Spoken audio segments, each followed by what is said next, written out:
Hello, hello.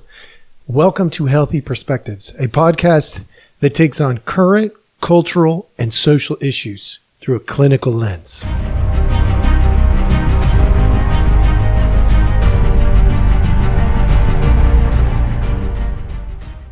Hello, hello. All right. Welcome back. Thank you so much for joining us. We definitely appreciate you joining us. We know that you have all kinds of options out there, and we're just glad you're spending a couple minutes with us. Tip of the day for today. Balancing your life is about knowing who you are. Balancing your life is about knowing who you are. So it's not about me knowing who I am for you. You can't know jack squat about me until you have some clue as to who you are and what you stand for. So balancing your life is about knowing who you are. Okay. Why am I starting with that tip of the day? Because it fits perfectly into the topic. The last time that I met with you, if you listened to the previous podcast at least, there was, I told you that something that I was going to be bringing to you soon was how a counselor balances their own beliefs when beliefs of others that they work with contradict the beliefs that they have. And this is not as complex as a lot of people think it is, but it does create a lot of this gray space. So oftentimes as a counselor, we talk about we live in the gray, right? There's the far end, which is pretty obvious. There's the other far end, which is pretty obvious. See, like politics lives in the extremes. Counselors live in the gray. So when counselors and politics start to mix, it gets real interesting because we, counselors, are taught to understand and empathize with all the different perspectives from extreme to extreme and find the middle space where there could be multiple versions of reality that kind of makes sense. Not because we're swaying our beliefs, but because we have to be able to see the world as if we're others. So we're taught a lot about empathy. That being said, not every counselor is the same. And let's be real, some of my peers really are not that great at their job and they should probably find something else to do. And others are phenomenal. That's the truth in any profession. So the question of how does a counselor balance their beliefs with others' beliefs when the beliefs contradict each other? I want to talk to you about transference, countertransference, and informed consent. Those are the three main tools that we use. The easy place to start is with the informed consent, because this takes care of 90% or more of all the potential risks that I would encounter. If you know who I am, because I know who I am and I tell you who I am before we start our relationship, our clinical relationship, then you understand that there are potentially flaws in my approach. That is why we do informed consent. Informed consent is, this is my personhood that might potentially interfere with counseling. This is my professional experience that might interfere with counseling. You should know some things that are both personal and professional about your counselor, especially if they matter to you.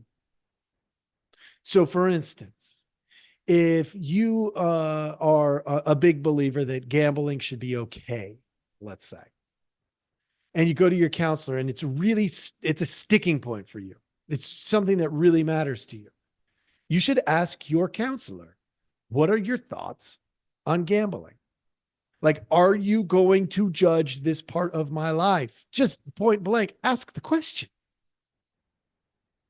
Why? Because it's better to know that up front and understand. And that doesn't mean they won't be the perfect counselor for you if they're anti-gambling, if they're against that. They might still be the best counselor for you, but you need to know it up front whenever possible. Now, we can't go into all the things about us. So when we look at balancing beliefs, we have to talk about the things that matter the most. And we're not going to get to some of the things that still matter, but not the most. And that's where you come into play as a client. If you're a client of any counselor and you have a curiosity as to where your counselor stands on a particular issue or thing, ask the question. If it's something that is sensitive or problematic for the counselor, they're going to tell you that. They're going to be like, I tell people from time to time, just more of, depends on who it is, but more of like a joking manner. I put this one out there. I'm like, look, I'm a relatively open book. There are very few things that we would approach in a clinical environment that are going to be challenging or problematic for me in the sense of me and my identity. So feel free to ask anything. The number one caveat to that is if you start talking about my kids too much, we might have a problem at that point, right? Because, you're here for, clinical work and you're not here for my kids. And it's just a way of somewhat being funny at times, but also making the point that there are going to be boundaries. There are going to be things that are my private business that aren't your business. And truthfully, outside of the clinical arena, you have lots of those too. In the clinical arena, if you're actually wanting to do some growth and get some help, you probably need to be transparent about just about everything. Okay. So that's informed consent. Informed consent means that I tell you what the risks and rewards are, who I am, my philosophy, my therapeutic training, the things that I have done professionally in the past, and anything else that might interrupt or interfere with counseling. Things like confidentiality, limits to confidentiality, licensing, what your rights are as a client, stuff like that. That's all part of informed consent. And it takes care of the vast majority of your questions. Okay. But when beliefs contradict each other, so in particular, this question came to me. So here, I'll lay it out for you. A fellow therapist came to me and said, so Jeremiah, I got to know, you put out openly that you're a Christian and a counselor. I'm right. I say, yep. And they say, well, how do you do that? I said, I just do it. Well, but isn't that like against the profession? No. What's actually going against the ethics and the legal requirements of the profession is to hold back on information that a client might need to make a decision. Some clients will come to me and they'll say, look, I got to know about your Christianity. Are you going to, shove that down my throat? No, not at all. What about, when you give me feedback on things, is it going to be based on the Christian moral principles? And I say, not necessarily. They may align, but that's not by my design, right? The idea of sexual orientation and stuff. Let's say by design, I have a slant there on my side. And I'm going to get to the transference and countertransference here in just a moment. So hang on to that if you're thinking that way. Well, if I have a slant, what's most important is that I have a slant. Now, truth be told, it's going to align a lot with the secular view if they're being honest with you, because there's certain designs for the human body in the human sexual interaction process. Certain things are designed to happen. And because of that, they don't have major consequences in terms of biological problems later on. And there are certain things that are not by design, which could result in biological problems later on. All right. But there's also the social aspect, the psychological aspect, the cultural aspect, and all those have to be accounted for. And I'm not going to slant those for you toward a Christian perspective. You have to decide where your morality falls on those. Okay. Is that making sense? I hope this is making sense. I'm trying to get you to this understanding of when beliefs conflict with each other and you're in the counseling role. I don't judge on my scale. It's not my place to do that. I am going to use your scale, your past, your present, your hopes and fears for tomorrow to say, hey, you told me you wanted to live like this, and yet you're not doing it. What's up? Or you said you were trying to change this and you did. Good job. That's good. That's growth for you. I like it. Okay. Let's hit transference and countertransference real quick. Transference is when you bring something as a client, let's say, into a session and you lay it out on the table. And I take it on as though it's my own. That is a problem because it's not my own. It's yours. I can sit across the room and we can look at it and manipulate it with our minds, like re-narrate it maybe, and play with it like it's a toy. Right? That's sometimes what we do. Is we take that thing that you're putting out on the table, but as soon as I take it and I put it on as if it's my own, I'm actually joining you in an unhealthy place at that point. It's not a neutral territory anymore. It's no longer about you. It's about me. And many counselors do this. They take on your junk as if it's their own. Not cool. Joining you to explore it, absolutely good, healthy. We can infuse empathy and love, and we can understand from different perspectives now. But as soon as I put it on me, it now is my stuff. Also, I can't separate it out because I've taken it on as if it's my own. That's transference. And countertransference is when I take my crap and I put it on you. Now, here's the trick. A lot of people think that putting my beliefs out there up front is countertransference. Here's why it's not. Because at that point, you don't know me. I don't know you. You are welcome to walk out the door. There's nothing pinning you here in this moment. It's not like I secretly kept something and developed a relationship and then I threw this at you of like, oh my gosh, you must be a Christian now. That would be a problem because that's deceptive. It's not truthful. That's a way bigger problem than if I lay it out up front and you don't like it. Okay, so what? Go find somebody else. It's literally that simple.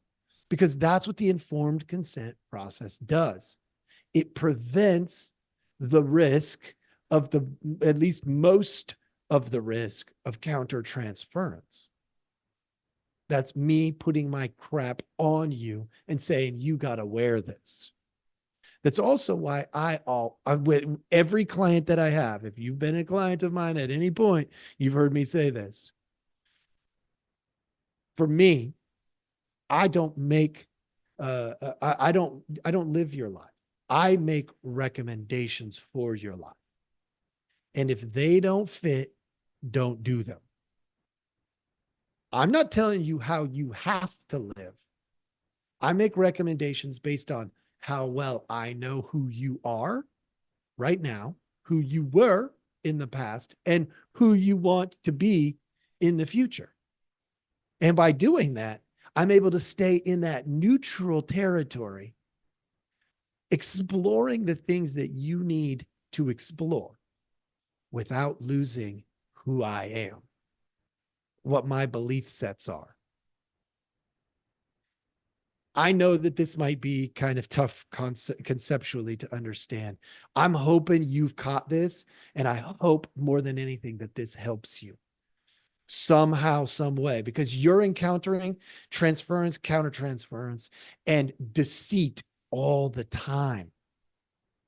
It happens all around you in your friendships, in your family dynamics, in your clinical work, if you're not intentional so that you don't. It doesn't mean we can't share stories. We can swap stories. That's not transference and countertransference, because it's neutral territory. I'm not saying, here's a story that you must believe. I'm saying, here's a story. If it's helpful, use it. If it's not, dismiss it. And if I waste too much of your time, don't come back. But that's really how it works. So remember the tip of the day, balancing your life, your beliefs is based on knowing first who you are. I hope this was helpful. Thank you so much for joining us. And we do have a big list of things coming up. I'm working on something for Juneteenth. I'm working on something some issues that I, as a counselor, cannot get behind because of the research that I have done, because of the experiences that I have had as a clinician in the profession, things that I cannot get behind, that you are being told you must believe as the culture or as the politicians say you ought to believe. I'm going to put that together. I've also got one that I'm working on with regards to emotions, another emotional lesson that I've got for those of you who didn't necessarily take to my little teacups that I did. I've got another way of taking a look at that might be helpful. And there's more. There's always more coming. So I hope this was helpful. Thanks for joining us. Please like, subscribe, do all that kind of stuff, and we will see you next time.